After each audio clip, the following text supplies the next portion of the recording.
WFNY CornerCast brought to you by the Evergreen Podcast Network. I am your host, Joe Gerbs Gerberry, with Ethan Forness and Mitch Kroll. M Train tonight, I believe, is what we're rolling with. Guys, the guards are rolling on patrolling the base paths. We got a sweep today of the White Sox. Are you excited to talk about some guards offense? Best in the league so far. Going into today, it was 5.64 runs per game. I don't know where they're at now because hasn't updated. Uh, but guys, we have an offense that at least Yeah, seeming of one. What do you guys think? I would say that the current runs per game is slightly above 5.64, considering they scored six today. You would you would Um, you would stand to reason. no, I mean, like, this has been a lot of fun. It's always, there was a lot of negative feelings about this team coming into the season. That they didn't sign the guys that they were hoping to sign, and this team's had some struggles at the dish in the past, but hopefully this hot start kind of attracts some people. I think there's a lot to like about this team. And certainly the way they've played so far, and I think a lot of it's sustainable. So I'm hopeful that people, take notice and start to tune in day to day, because it has been a real treat. Giant series non included there. Yeah, how do you feel about the offense and the team going forward right now? It's been kind of Dr. Jekyll and Mr. Hyde to start the year, if that makes any sense. For sure. This was the first time this season they've scored between 3 and 6 runs, which is bizarre to think about 12 games into the season. They've Yeah, either been they've either been doing next to nothing or blowing the doors off of teams, which is a welcome change of pace. I saw from Secret Base's Dorktown, which I love how they present their data and their charts. They kind of took a couple shots across the bow at Cleveland in one of their posts recently. They were talking about just how bad the 2022 Arizona Diamondbacks are in terms of batting average through their first 15 games. Now, the 2022 Arizona Diamondbacks are historically the worst through a team's first 12 or 15 games, however many it was in the modern era. But at the top, where they denoted a couple of the keys to look at, in orange, there was, and I quote, a couple of Cleveland squads from recent memory and the last 5 years of Cleveland Guardians April baseball, or then Indians baseball, was among that graph of some of the worst offensive starts in baseball. So this is a very welcome change of pace. Yes, for sure. We definitely enjoy the albeit a little bit randomness, but there definitely is a lot more to enjoy. As Mitch was saying, obviously nothing. We don't necessarily have everything be predicated off of are the fans going to enjoy this or how to get fans out to the stadium, but team success is definitely going to get fans out, and I think also it can't hurt. It's not good. It's better than them failing. That's filling up blog space. That's not filling up seat space, and but the team as it's also constructed right now with Jose there for the long term, fans are able to depend on him being there with the Miles Straw extension, Quan doing so well in this early going, Owen Miller doing so well in this early going. A lot of these young guys are coming up, and we know that as fans, we know that there is always that ticking clock, but these guys all have way more time on that clock than some of the normal the teams of the past, where they're we're looking at the arbitration years and it's getting lean and those things, but we don't have to necessarily worry about that so much with some of the guys that are producing right now. So Yeah, no doubt. I think and the guys who are producing, whom we maybe expect to produce in the Jose Ramirez category, we don't have to worry about him leaving either. I mean, it's a new day in Cleveland baseball, and I think that, like, ownership didn't do that much to make it a new day, but signing Jose Ramirez was like the minimal requirement, and they reached it. And now we don't have to worry about, okay, like, what is this team going to be in 3 years? We know that, hey, it's going to have Jose Ramirez and it's going to have a solid pitching staff, and let's fill in the cracks from there. And, what are we, 12 games into the season? So far, so good. Yep. 12 games, 12 games with a hit for Jose Ramirez. That's true. Yeah. Got a few lucky ones today, but he'll take those. Hey, you take those. Ethan, any more comments on the somewhat fast start for the Guardians before we get to news and notes? So we've talked about Stephen Kwan ad nauseum, and he's slowed down, but not exactly been unproductive the last couple of games. But, I think what really got overshadowed was just how strong Jose Ramirez's start was. He's the first player, I think, ever to hit 2 grand slams in a team's first 10 games. And he did it from both sides of the plate. He's got 20 RBIs through a team's first 11 games, which ties the record for the most all time. He's hit 4 home runs so far. He's hitting over 400. I mean, do you think anybody else feels pretty solid about having his future solidified? Yeah, I mean, I'll just slight correction. He's only behind the Cleveland Indians 1999 Manny Ramirez. But hey, like anytime you can compare a current Cleveland player to Manny Ramirez is a good opportunity to do so. And actually, it's not on our rundown, but the Zach Buchanan piece on The Athletic recently compared George Valera to Manny Ramirez, Cleveland prospect George Valera. So that's something for Cleveland fans to look forward to in case this season takes a turn. But let's not look to the future right now. Let's look to the present. Yeah, we're sitting in first place. We don't need to talk about Valera right now and producing or anything like that. We like to hear those things, but we're not there yet. So, all right, let's get just like we all thought.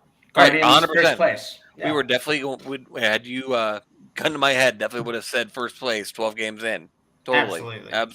Absolutely.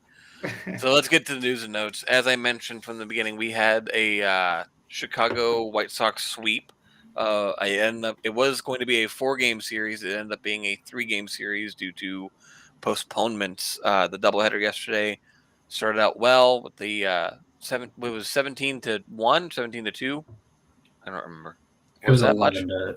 It was 11. 12-2. The total. I'm completely lost. No, on 13-2. There we go. There it is. Yeah. And then there was a much less run scored in the second game, but they were able to squeak out the doubleheader yesterday. Are you talking about the first game? The first game was 11-1. The second game was 2-1. So total in the 2 days is 13-2. There you go. Thank you.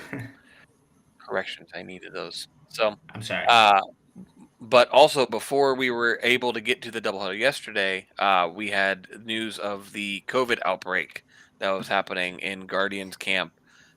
It was reported earlier in the week that Yu Chang was going on the IL with undisclosed reasons, which we have come to find out was COVID, that led to Owen Miller, Cal Quantrill, and Anthony Castro also hitting the COVID list. That means that they are out at least 5 games, possibly 10 games if they don't meet the negative test requirements and things like that. Just a real quick on those. What does Ethan? What does Miller and Quantrill mean? Castro obviously is a bullpen arm, and right now we still have we have the Guardians called up 3 pitchers to take place of two going out and Miller. So obviously we're still just bereft of arms right now. We have tons of arms, so.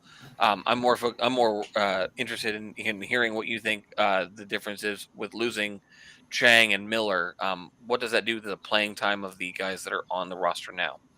So Josh Naylor coming back couldn't have come at a better time. Gives you some first base and outfield flexibility, and so far a pretty solid bat lineup. He had another really good day at the plate today. He's hitting over 400 since he came back. Producing, he drove in a pair of runs today. So it's really nice to have him back, and it's kind of helping make up for a guy who statistically was, depending on where you look, one of the 2 best hitters in baseball to start the year through his first 10-ish games before he hit the list in Owen Miller. you're going to start seeing some weirder lineups. We had a little bit of that in this White Sox series. We saw Franmil play right field.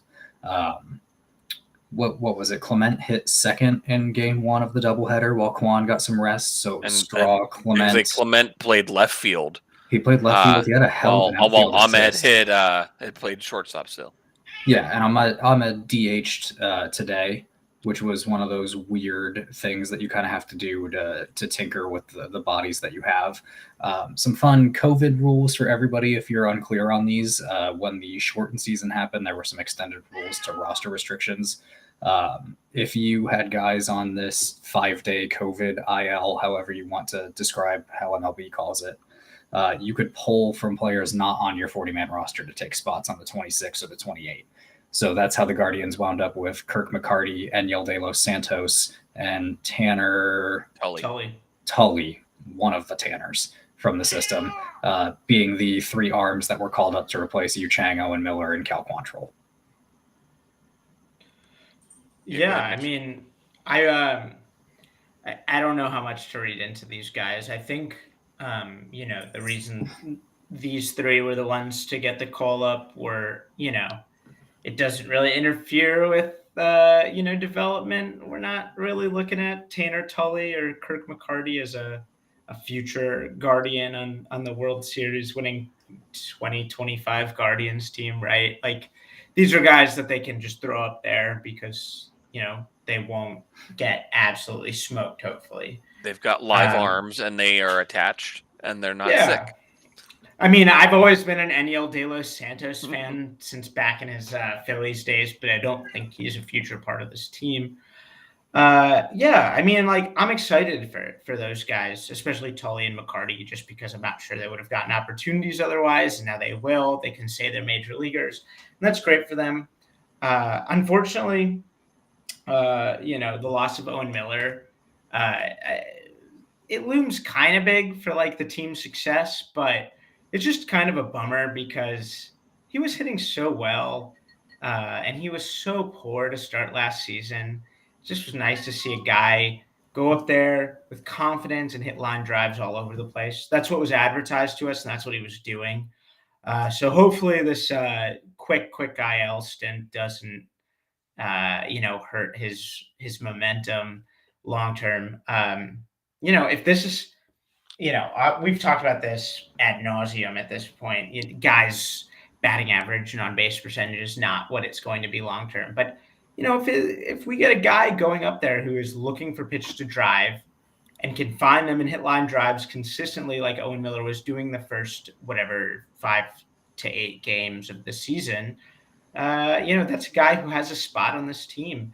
So it is a little bit of a bummer to see that paused for a few days. But ultimately, this team just is about getting guys opportunities. It's unless things go really, really right this year, it's probably not going to happen. So, we'll get to see Enyel De Los Santos for a few days. So that's not the worst. They've gone really, really right so far, so I don't see what the issue is and why that's going to stop. I've flipped heads 25 times and gotten heads 25 times. I'm going to get heads the next time, right? That's how that works. Yeah, absolutely. Ethan, any more comments on the guys that had come up?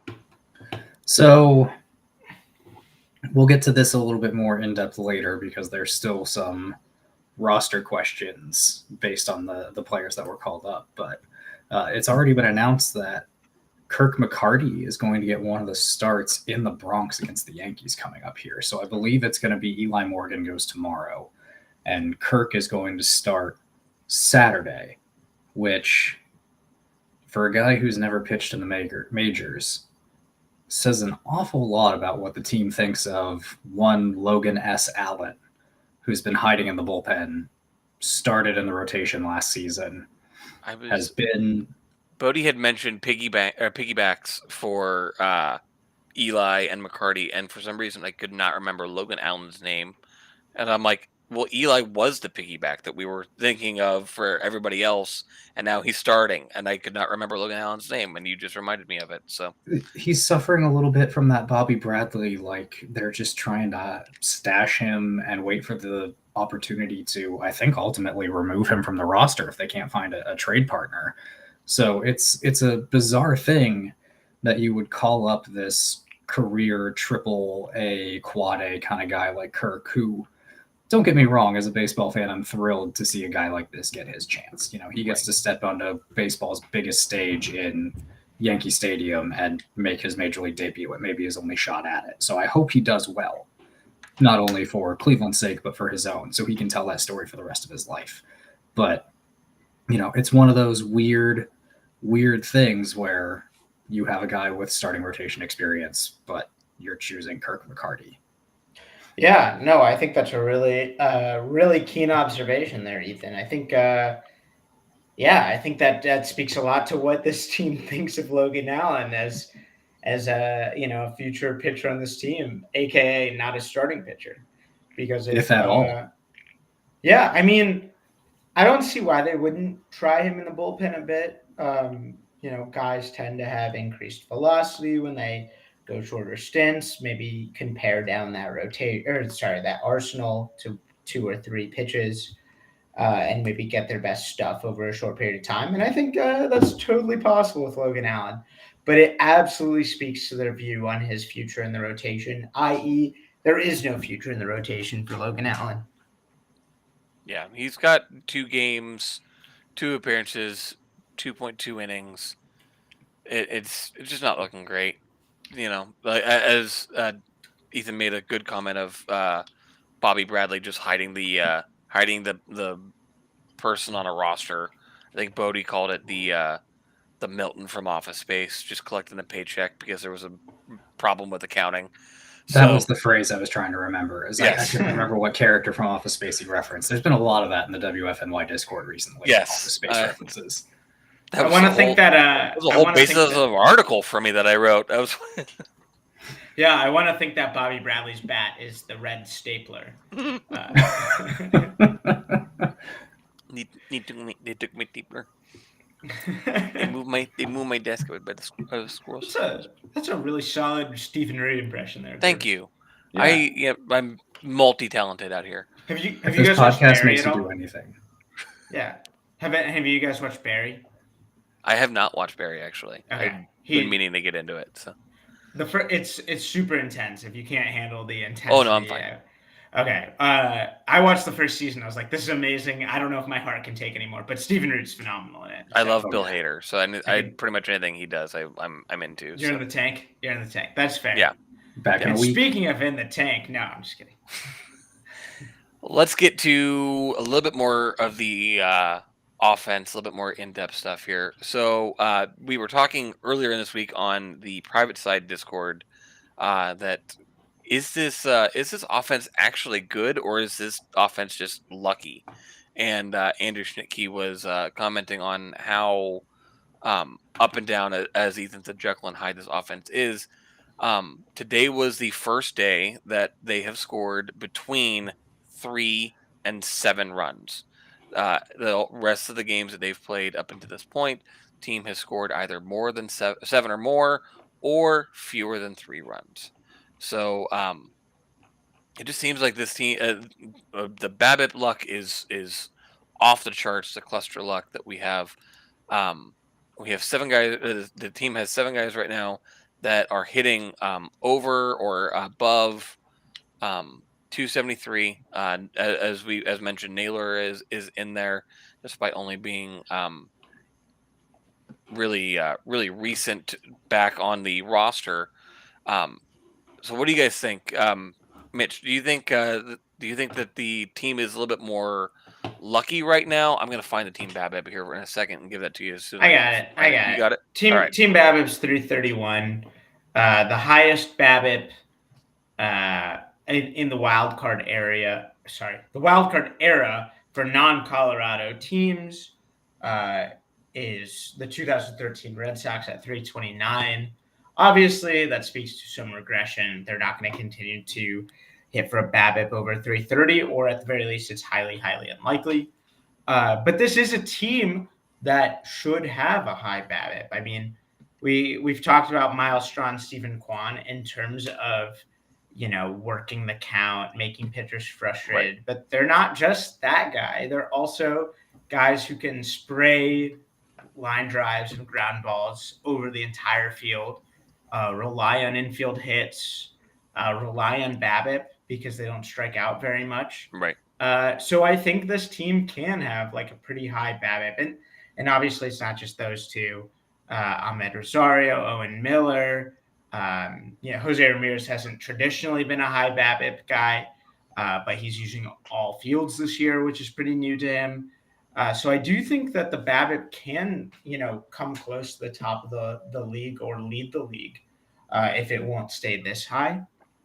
But I mean, this team has been lucky in a sense. I mean, they're not going to continue to score runs over 5.6 per game. But I mean, this team is going to be able to rely on infield hits consistently with guys like Miles Straw and Stephen Kwan at the top. They just are.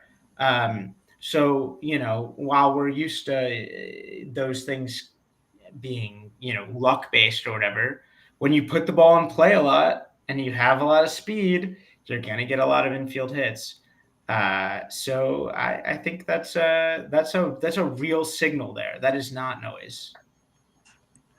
Yeah, I mentioned luck because, we saw yesterday Tim E6 Anderson have just a full-on yips over the last 2 days. It seemed like where he was throwing, he threw up the line yesterday, threw down the line today, pulled Jose Abreu off first numerous times. So there's just incidents like that just screamed a little bit of luck, a little bit of cluster luck for me. But there is definitely a game plan that seems to be working. Ethan, do you have anything on the game plan that the Guardians hitters seem to be doing right now? That is it sustainable, as Mitch has said? That obviously not to this level necessarily, but what is the game plan that you see? Mitch, I love that you brought up the infield hits because I know that is contributing to the inflated BABIP. But when I watch this team, what I'm seeing is the entire team is taking pitches. I know on the Conversation cast, I had mentioned how well the top three of that order, Miles Straw, Stephen Kwan, and Jose Ramirez, was eating pitches, averaging almost 5 pitches per AB, the three of them. But it seems like the entire lineup is doing it. With the exception of the 3 games against the Giants, it felt like they've been getting into teams' bullpens in the 3rd, 4th, 5th inning consistently. Game 1 yesterday, Dallas Keuchel didn't record an out in the 2nd inning. The team batted around without recording an out. All 9 guys that came up to the dish scored that inning. I think they got to 11. I think they got to 11 guys before they recorded an out. Yeah. So what I'm really loving is that is consistent. That seems to be sustainable right now. Obviously, as guys get more stretched out, and we saw a little bit of that in the game today, where even though he'd given up a couple of runs and he was approaching his pitch count, Tony La Russa let Dylan Cease stay in the game a little bit longer today into the 5th. But at the same time, when you get into a team's bullpen in game 1, inning 2 of a 3-game series with a doubleheader, that bodes well for an entire series. But the other thing, and why I think the BABIP could actually be sustainable, when I watch this team, what I see is a really offensively sound basics team. You have guys running hard down the first baseline, not giving up on plays. Even a few of those bad Tim Anderson throws the last couple of days could have been tags by Abreu if guys weren't hustling hard down the first baseline. Right. And that doesn't contribute to the BABIP because that gets attributed as an error and it's an out, or it doesn't attribute to batting average as far as anybody's concerned. But that's the part that's sustainable to me. There's guys playing unselfish baseball. Guys are hitting sac flies when there's guys on third with 1 out. They're not swinging for the fences. They're not trying to get on base themselves. They're just scoring the runs. So that's what I think is going to be sustainable. And I think it's going to surprise people over the course of a full 162. I know it's early, but it's a good start and there's a lot to love. Yeah, no, I completely agree. I if you pull up the plate discipline numbers on Fangraphs, you look at the entire team-wide stats. Cleveland is first in contact, and it's not particularly close. The difference between first place Cleveland and second place Pittsburgh is the same as the difference between second place Pittsburgh and like 10th place Texas. Like the Guardians are far and away making the most contact in the league. If you look at swinging strike percentage, i.e., the amount of pitches swung and missed per pitch, it's a similar difference between first and second place. So Cleveland isn't just, kind of barely squeaking by in terms of contact, but they are first in the league by far. And that is exactly how this team is built. That is how player development in this organization is built. We've talked about guys like Tyler Freeman. I think he's a classic, guy to bring up in terms of contact ability. But, the other big offensive prospects, George Valera excluded, kind of also fit this bill. I guess Nolan Jones excluded too. All right, maybe I'm grasping at straws there. But point is, this is a team that has built around contact, and they're absolutely executing that. There is no sign that, this can't continue, except maybe Owen Miller. He was so poor last year and so good to start the season. Maybe we can expect some decline with his contact stats. But for the most part, this is how this team's built. So, yes, maybe the batting average on balls in play is going to go down, but the underlying plate discipline stats seem super, super legitimate. And that's really exciting. Even if it doesn't lead to being the highest scoring offense in the league, it should be a lot of action all year long. Not just an improvement in terms of will this team win more games or will this team score more runs, but an improvement on the aesthetics of the game. We're not just sitting around waiting for Franmil Reyes to hit a dinger. We've got guys on base constantly. We're working counts. We're hitting liners. I mean, I think that's the kind of thing that you can expect all season, and that's really, really exciting. It's as old school of baseball as we've seen from a team in years, almost since at least the Cleveland team. Since the Royals World Series team, possibly, and even then, those were guys that were swinging. They weren't burning pitches the way that Cleveland's doing. They were contact hitters that were swinging at first and second pitches that were in the zone. No, but that's the beauty of Kwan and Straw and Ramirez is they're going to work the count and they're going to mess with pitchers. And that double whammy has just got to be such a pain to play against. Yeah. Yes, something that this team's been very good at up and down the lineup, with the exception of maybe Franmil, has been defending the plate with two strikes. I mean, just watching these games, this is purely anecdotal, and I will look this up later, but it feels like almost every guy in the lineup, when they get down in the count 1-2, 0-2, they're fouling off everything. Like, they're really making pitchers work for that strikeout. And this whole team is going to be difficult to strike out 1 through 9, top to bottom, most nights. That top three alone. I mean, Jose has been so good with two strikes. Straw's been exceptional. Kwan's been downright electric. The amount of times that guy has gone from 0-2, 1-2 to recording a hit or even drawing a walk or even working the count full has been phenomenal. Andres had a at bat like that today, where he was down, I think, 1-2 and ended up getting a working walk out of it. His first walk of the season, too. When he made an at bat of it. He was up there for 8, 9, 10 pitches. Right. Dude, I love Andres. I just want him to be the full-time shortstop. I don't have many wants in life, just like happiness, financial stability, and Andres Jimenez to be the starting shortstop for the Cleveland Guardians. As the starting shortstop. We have, I think, worked the Andres bandwagon into a fervor on the Discord in our game thread. So let's do Ethan. You mentioned Franmil as probably one of the only guys that's not really doing a great job of protecting the plate on bad counts or anything like that. So he did have his first home run today. A pretty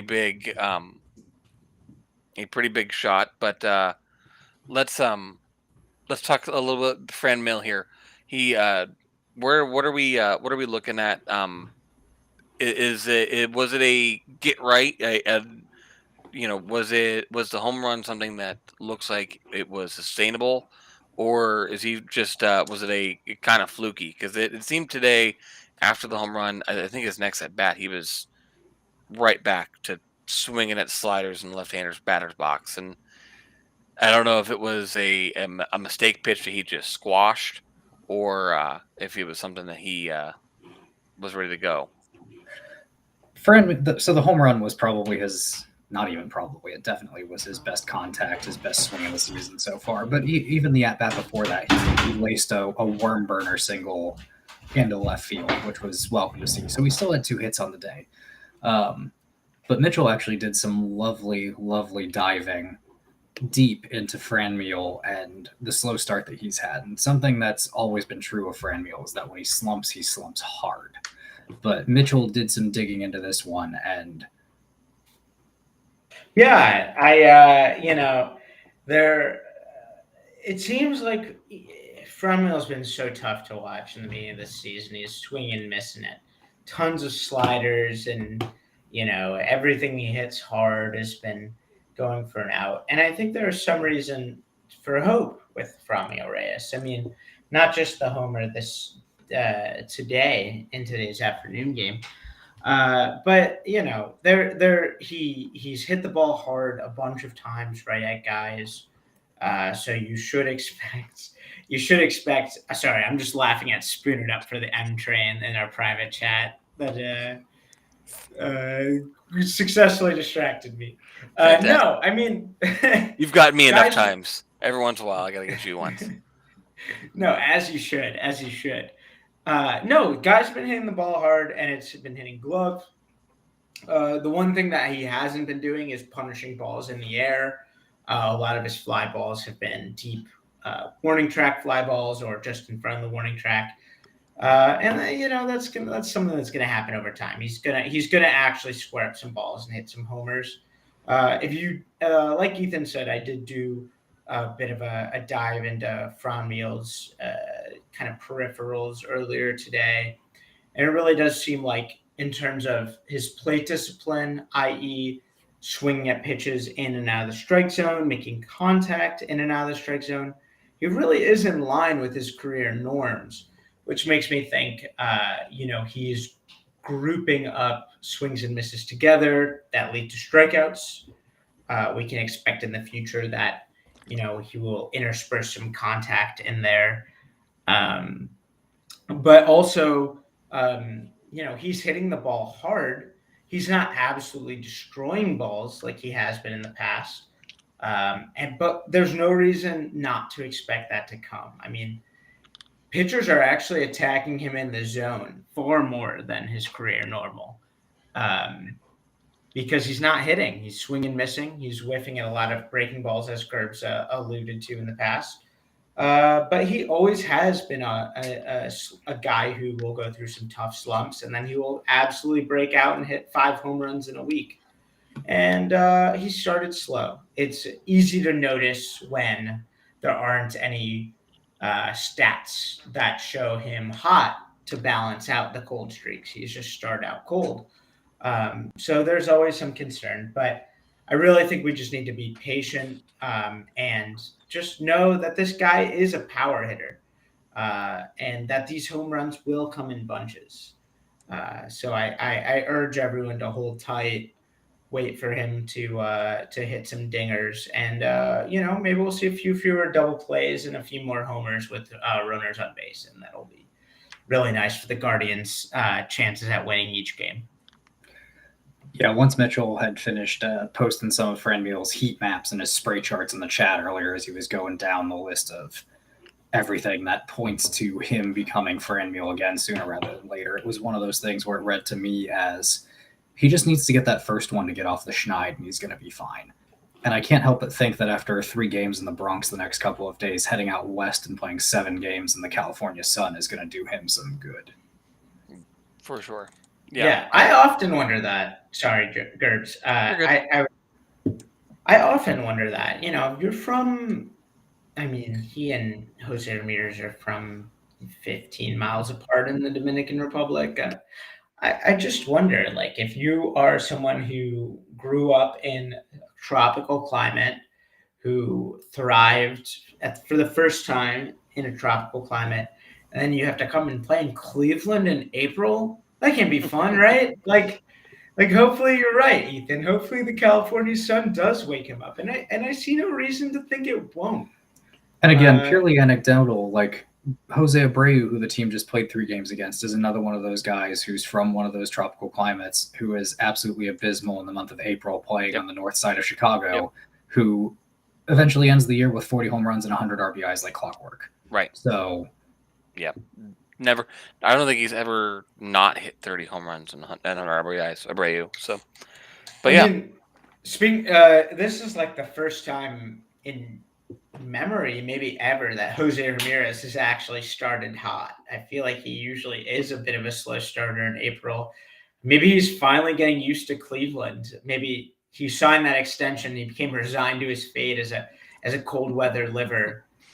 He's no longer he's an honorary Clevelander at this point. He's got to get used to this kind of weather. The only thing that remains now is deciding if he's going to be a West Sider or an East Sider. Oh man, what do you think? Is Jose Ramirez a West Sider or an East Sider? I don't know. I'm actually not from Cleveland. I've never. I've been in the Trouble Mahoning, Columbiana County area most of my life. So Wait. I'm not in Cleveland. Did you not know this? I knew you were a Youngstown person. Yeah. Although I didn't know that was true your entire life. Ethan, are you? As an East Sider from Willoughby East Lake. Mm-hmm. That's right. Jose is absolutely an East Sider. There's no doubt about it. I always just laugh at those comments because those arguments on Twitter because I have no idea about any of it. So. Oh, it means absolutely nothing. I'm just saying that because I want to claim him as a guy from the East Side. That's right. I'm completely with you. As a fellow East Sider, there's no doubt in my mind that Jose Ramirez is an East Sider, and all you West Siders can suck it. Okay. We're spicy tonight, guys. We are spicy. All right, let's get to some pitching here. The rotation is pitching well. They are right now ranking 5th in F4.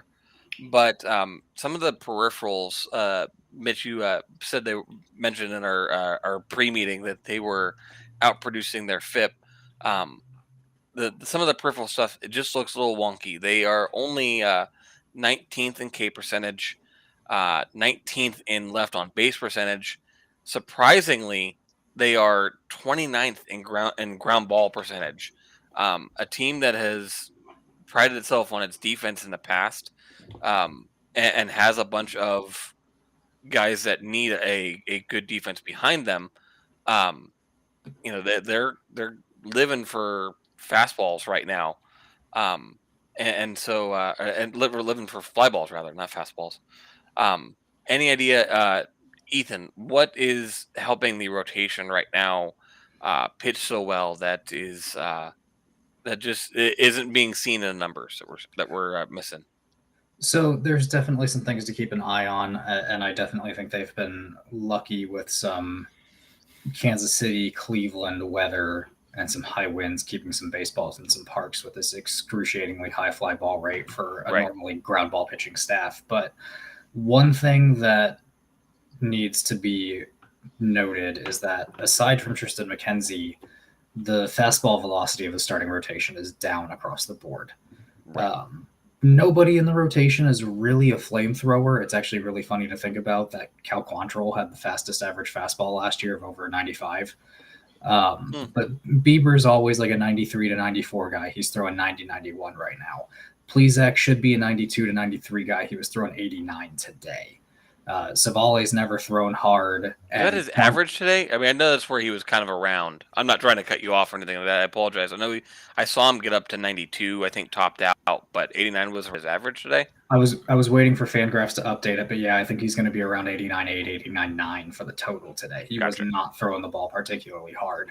Yeah. Savale's never thrown very hard. Tristan's been notably up, but his stamina is notably not that great after the fourth inning. Right. So that's definitely something to watch going forward. Even Quantrill, who's normally like a 95.3, 95.2 kind of guy, is throwing 92 to start the year. But even then, peripherals point to him being one of the better guys in the rotation, and it's going to be a shame to miss him out in this Yankees series on the COVID list. Quantrill's got a 171 batting average against, a 1.03 whip, a 194 BABIP, and a 380 FIP in 9.5 innings pitched so far. So he seems to be the one that's really standing out among them. The exception also being Bieber, who, despite his fastball velocity down, all the breaking stuff's there. He's killing it. But for Quantrill, it seems like he's eliminated the slider altogether, which seems to be the improvement this year and leading to him somehow further reducing hard contact. He's gone with just the cutter, sinker, curveball, and changeup. And he's been purposefully not including the changeup until the second time through the lineup. So if that's a conscious choice going forward and that's going to help him turn a lineup over 2 or 3 times, then I'm here for it. But there's definitely some alarm bells ringing in the rotation, despite some positive results early on. Yeah, I'm completely with you, Ethan. I mean, there's you don't have to get swing and misses to be good, but it certainly helps. And this rotation is not getting the swing and misses that we're accustomed to seeing. Just wanted to follow up on what you were saying about Plesac today. He averaged 90.4 on his four-seamer today, hit a max of 92. So not what we're used to seeing, or at least when he's had success, not what we're used to seeing. He did throw his changeup actually more than his fastball today, and almost threw as many sliders as fastballs as well, which is something that I've been calling for Plesac for a while.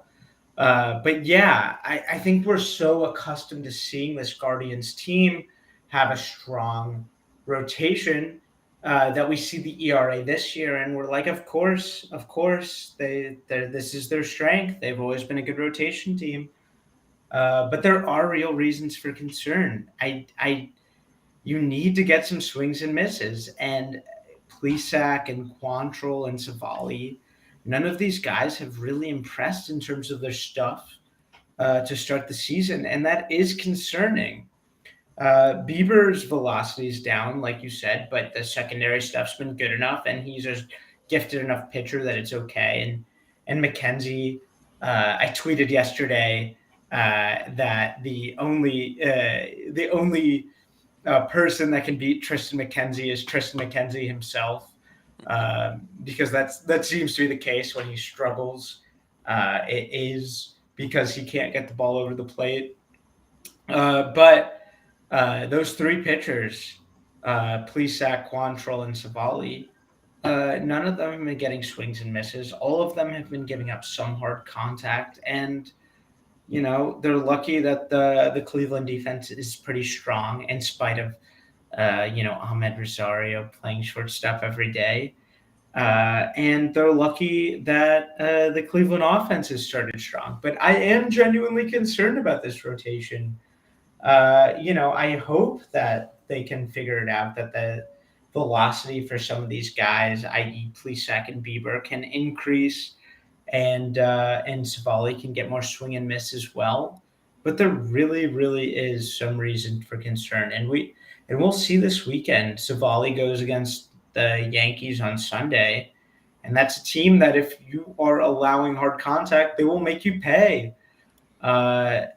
So, I mean, I hope this offense can pick up the slack, and I hope this rotation can kind of fix what's ailing them. But I'm a little concerned. Yeah. I definitely don't. Ethan, go ahead. You had something you wanted to say, and I'm doing just a little bit more research. I'm gonna let you vamp for a little bit more. I'm looking at some of Plesac's at bats today. So go ahead and finish up with your stuff here. Yeah. So specifically today, if you just look at the box score, you're going to look at Plesac and see 6 innings pitched, couple of hits given up, 1 run, and handful of strikeouts. Pretty good start. You're going to sit there and think, okay, saved the bullpen, did pretty good. But what that doesn't show is that he gave up 11 hard hit balls today, 8 in the first 3 innings. And he's in the bottom 15th percentile in hard hit rate given up, which means he's given up a ton of hard contact. That kind of thing, despite the fact that he's 1-1 with a 1.53 ERA in 3 games over almost 18 innings, it's just not sustainable. He's got a 1.08 whip, but all of the hard contact today just happened to be right at somebody. And one really good relay between Franmil Reyes and Josh Naylor kept that game scoreless at one point. So how long can he keep that up unless he starts getting more swings and misses, unless he starts getting some weak contact and some ground balls to the shortstop? It's fine early on, and the box score makes him look great, but once you start digging, it's not a pretty picture. Yeah, that velo is kind of terrifying. I mean, he was sitting at 89, 90 today. That's horrifying. I mean, that's got to be like bottom 5 percentile in the league among starting and pitchers. We're early still, but we're also at the point where these guys are just about stretched out innings wise, which means that we need to start seeing that velo start ticking back up on some of these guys too. So I mean, it's not like we're seeing opponents starting pitchers throwing below their typical velocity. Cease was pumping in there 94, 95. Dude, Rodon did not take it easy on them in that game 1 against the Giants. Right. No, he did not. Cease looked great. Cease looked great today, including his mustache, Ethan. His mustache was glorious. Yeah. I asked for a cease and desist on that mustache. Thank you very much. I will take my pun and my leave.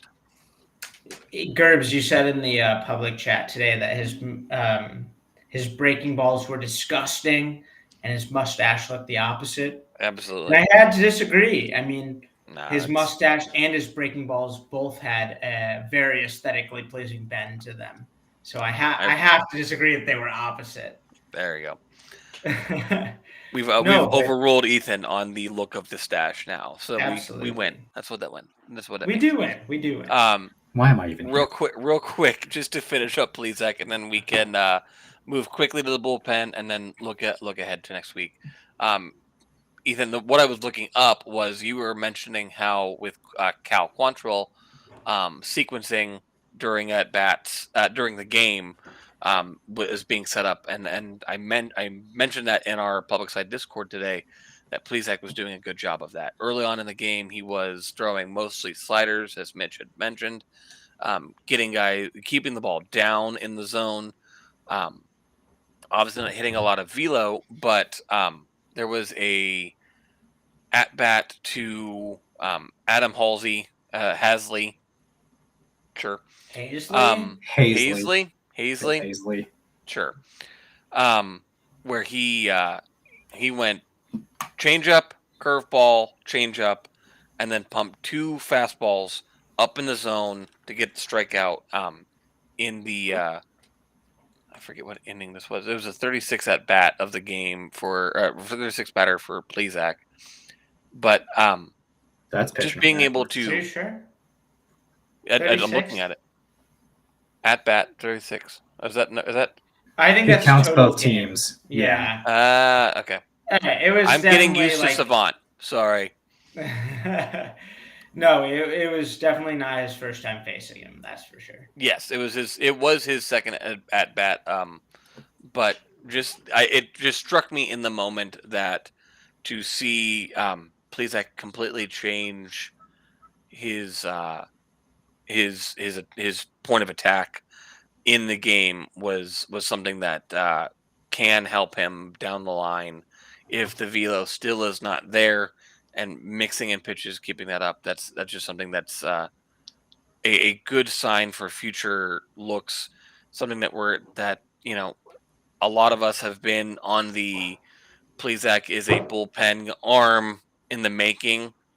If he can start sequencing pitches like that and using multiple looks at guys, he can stay in the rotation, and that's something that could see down the line. So I do want to get to the bullpen just a little bit, just going over some things, and then we can look at the trip coming up and get out of here for the night. Anthony Goes, Trevor Steffen, both these guys have actually, we had pretty much written Goes off as being lost almost, or just a complete. At least I was completely skeptical of Goes going into the season, not betting anything on him at all, and he's come and really proven at least me wrong. And this year so far as looking like a full on major league bullpen arm. Trevor Steffen is also really kind of bought in and earned some trust. Um, M Train, what do you got for me on Goes or Steffen? Um, how has the bullpen looked to you going on in this early run? And I'm Yeah, looking, man. talking about the back end. I'm not talking about the necessarily the piggybackers with like Sam Hinches and Logan S. Allen. I'm talking about specifically Goes or Steffen. Hey, is there a back end that we've decided on besides Class A? I'm not so sure about that. I mean, it's pretty much just like Class A pitches the highest leverage innings, and everyone else, like, we'll see what Tito decides. But no, I've been the biggest Ghost skeptic there is. I mean, I am a firm believer in the fact that stuff is not everything. It is important, Right. but if you have no idea where your fastball is going, and if you have no ability to get your slider over the plate, it doesn't matter how hard you throw. And guess what? Ghost yesterday looked phenomenal. I mean, he looked dominant. And, maybe he had great feel for his stuff that day, and we can't count on that coming every day. But it's proof of concept, right? Like, the guy I think he struck out 4 batters in 5 plate appearances, or 3 and 4 plate appearances. I can't remember exactly. But he looked really good. The slider he was pumping it in for strikes. The fastball, he was putting in spots in the strike zone that weren't hittable to opposing White Sox hitters. And that's really exciting because, you don't come across lefties who throw 98, 99 with a wicked slider all the time. And that is really exciting. And then Steffen today really dominated that game, fielding mishap notwithstanding. We were worried about this bullpen going into it. It was Clase and then who else? We don't know. Right. And we talked about how there's the raw potential for a lot of these guys, but we don't really know. And it turns out that, hey, if you have elite stuff and you can get it in the strike zone the majority of the time, hey, it's pretty good. You mentioned you mentioned Ghost, Trevor and you Steffen. mentioned Steffen. But Henches has also been excellent. And here's another guy who, can pare down his repertoire as a reliever into just the fastball and slider and really dominate. There is some concern still that maybe this is just a flash in the pan. But, hey, there's a lot to dream on now. I think we're looking at a bullpen that can have a fair amount of success if all goes well. And that's a massive improvement over what it was coming into the year. I'm pumped. I'm with you. Just for correction's sake, Goes had 4 strikeouts and 5 batters. Okay, that's what I thought. So I'll say I'm still not in on the bullpen. I don't think one And that's good fair. Anthony Goes game, wipes away the fact that I still think any given time he touches the mound he doesn't know where it's going, which is dangerous to both the hitter and the Guardians' run cushion. So I still don't want to see him in high leverage situations right now. Yes, he had a phenomenal outing yesterday, but there's not much of a track record to really go on. And I'm going to kind of contradict myself here, but the only guy who's really impressing me so far this season is Trevor Steffen. And for a 26-year-old Rule 5 draft pick, it's hard not to like what he's done so far early this season. And he showed some flashes of it last year, but so far this season through just 7 innings, his splitter's been damn near untouchable. He's throwing hard out of the pen, 96, 97 with the fastball. And if you look at his savant page, I know it's early, so I'm not going to sit here and quote what percentiles he's at in the league because this can change based on the game with only 7 innings under his belt. But there's a lot of red on that page, which is fantastic by savant's metrics. But so far this season, the man's got a 1.74 FIP. His expected FIP's barely over 3, so he's not outperforming his peripherals by that much. And he's doing a pretty good job so far in the limited relief appearances. So he's pitched 7 games. He's got 7 1/3 innings under his belt. He's 1-0, and he hasn't given up a run. That's pretty damn good because I think everybody else in the pen has given up a run. At least one. Yeah, Ethan, I want to point you to Sam Henches's baseball savant page, which is all red as well.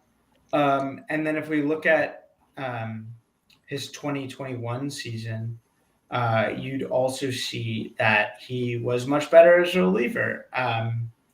You got a 18.2% K percentage as a starter, and that's up to a 26.7% as a reliever, 13.6% walk rate as a starter, only 4.2% as a reliever.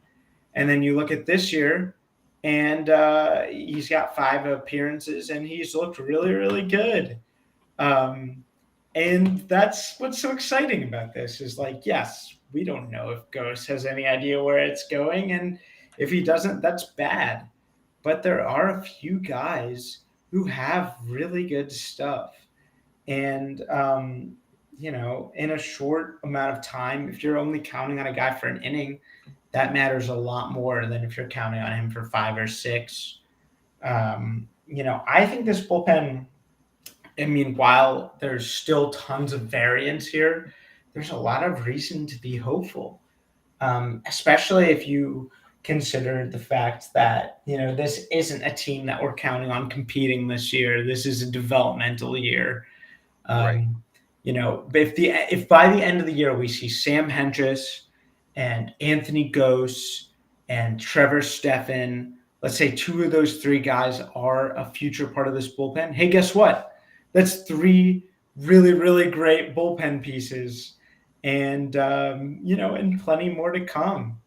This is a team that has consistently produced good pitchers, so I'm not worried at all about the bullpen, to be honest with you. I'm much more, I'm much more keyed into this offense and whether or not they can keep up this early season hot streak to an extent. But the bullpen, hey, this team has always produced good pitchers, and there's a lot of good stuff here. So this is exciting. There's nothing to really worry about. You have a clarification, Ethan? Go for it. No, I just want to say, let me reiterate that I am a fan, first and foremost. I do this for fun. I love being able to share my opinion and have a platform to speak and be called an idiot. I want these guys to succeed, bottom line. For sure. This is not me saying that, I hope Anthony Gose fails, or I don't care about Sam Henches. Yeah. This is, I need to see more. For sure. I want these guys to be where Mitchell sees them going. Yeah. It's not like I'm like, oh, Anthony Gose, he's a top-tier reliever by any means. But you can dream on it now. We have proof of concept. The guy can throw his fastball 99 miles per hour. And, he has had appearances now where he has an idea where the slider is going. And that is my main concern with him. I'm not out here saying that Anthony Gose is going to be the next great Guardians reliever. But it's possible Anthony Gose is the next great Guardians reliever. And that's what 2022 is all about. The possibilities going into the future. And Anthony Gose figures to be, if not certainly a part of the future, it's hard to count him out. Yeah. Yeah. So we've been talking about the bullpen. So let's finish up. One guy that is coming out of the bullpen, and it's going to be a starter tomorrow. Eli Morgan made some starts last year for Cleveland. Our thick darling boy that is coming up, and I'm interested to see Eli tomorrow. We've seen him early in this year. The added weight in the offseason has helped him keep some of his velo gains. He put on a little bit of the weight, added a little bit kick to his fastball. Um, Ethan, do you think that this is something that he's going to be able to keep going while he starts, or is this something that the increased velocity something that is bullpen aided? The increase in velocity is absolutely going to be bullpen aided. Even in his limited, if you want to call them long relief appearances of two and a third innings, he throws 92 to 93 the first 15 or so pitches that first inning he gets, and then he's right back down to 90, 91 the next time he touches the mound. So I think this is carving a really clear path for him to be a lights out reliever, four-seam fastball, Right. elite changeup, and a still developing slider, three-pitch mix kind of guy. So I don't expect his leash to be very long tomorrow. I expect somebody to piggyback off of him, whether that's Connor Pilkington, Tanner Tully, or even Logan Allen, who has not been mentioned in what feels like a week in the world of Cleveland baseball. So I definitely think, and this is a good thing, Eli Morgan with that changeup, with an uptick in velocity on that fastball, even if it's just for one inning at a time, could be a borderline elite reliever. So I don't have a lot of high hopes for him as a starter, especially tomorrow against the Yankees, because if he's not getting guys to whiff on the changeup or the slider, then they're just going to tee off on him. Right. It's going to be a very touch and go series the next 3 days in the Bronx. Yeah, man. I mean, like, he has a legitimate plus pitch in that changeup, and that distinguishes him from this Josh Tomlins and the Adam Pluckos of the world. But he's still not. The Zach McAllisters. Yeah, he's still not a real starting pitcher. But there is some reason to believe in a shorter stint he can keep the fastball velocity up a little bit and has that plus changeup. Like, there might be a spot on this roster for him long term. But yeah, I mean, like, between those first two games against the Yankees, Eli Morgan starting on Friday and Kirk McCarty starting on Saturday, Cleveland would be lucky to get to split those games, get one win out of the two, and I think that's what our expectations should be as fans of this team. Sure. Yeah, I think we're coming off of the White Sox sweep and looking for another one. Question for you guys. This will be my last one of the night, and then we'll cut out. What do you guys think, innings wise, for Morgan and McCarty the next 2 days? I know Eli's not really stretched out. I don't know how stretched out McCarty has been. I haven't checked his numbers in Columbus to see, or even if he's pitched at all in Columbus. But how long do you think these guys are going to go for? Are we going to be lucky to see 3 innings, or is it going to be a full bullpen game? I mean, like, Tito's going to be relying on these guys to try and get as much length as possible. I mean, these guys aren't going to go 7. Right. But I think like, if you gave Terry Francona some truth serum and asked him, like, what is your optimistic, realistic expectation for these guys, he would tell you they make it 5 innings. And I think that's about right? I mean, if you can get Eli Morgan to throw 60 pitches, 65, 70 max if he looks good, and I think similar to Kirk McCarty, I think that's about right. I mean, there's a real chance that coming in, getting out of this New York series, that the bullpen's in bad shape because neither of these guys can go those 5 innings, and I don't think we should expect them to go the 5 innings. Right.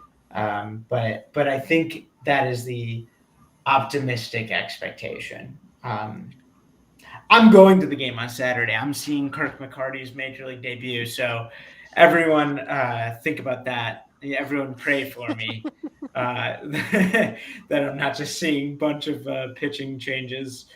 See a whole bunch of home runs hit by Yankees players. Dude, I really, really hope not. But, I could see DJ LeMahieu hitting like 2 line drive homers the opposite field. That wouldn't be Right. homers anywhere else. Ugh. Yeah, Mitch, you touched on it there. I think Eli pretty safely is going to be 3 innings at best, barring subpar performance. We don't want to see him pull a Dallas Keuchel and go out there and pitch 1 inning and get pulled after giving up 10 hits and your defense giving up 3 errors in the second. So I think 3 innings with a piggyback is realistic for Eli, but I just looked up McCarty's stats so far this year in AAA. He's made 3 starts for the Clippers, and he's got a grand total of 11 1/3 innings under his belt in 3 starts.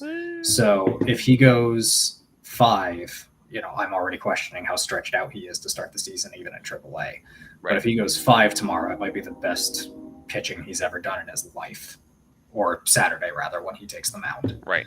So this is going to be, it's going to be fly by the seat of your pants time. And then, oh, by the way, you have rough start Aaron Savale against Captain Spider Tack Garrett Cole on Sunday. So who hasn't been what he's been in the past without the sticky stuff. But yes, you always are wary of Garrett Cole when he's coming out. So he's Garrett Cole. It's going to happen. So, all right, guys. Well, we have a good weekend of baseball coming forward. We have Mitch's game on Saturday. We're going to root that he doesn't get beamed in the head by wearing his Block C hat to the game. So, but all right, guys. I think we pretty much covered it. So let's hope that we have some more good offense to talk about next week when we get back together. We're actually gonna have some intro music next week when we start. Got that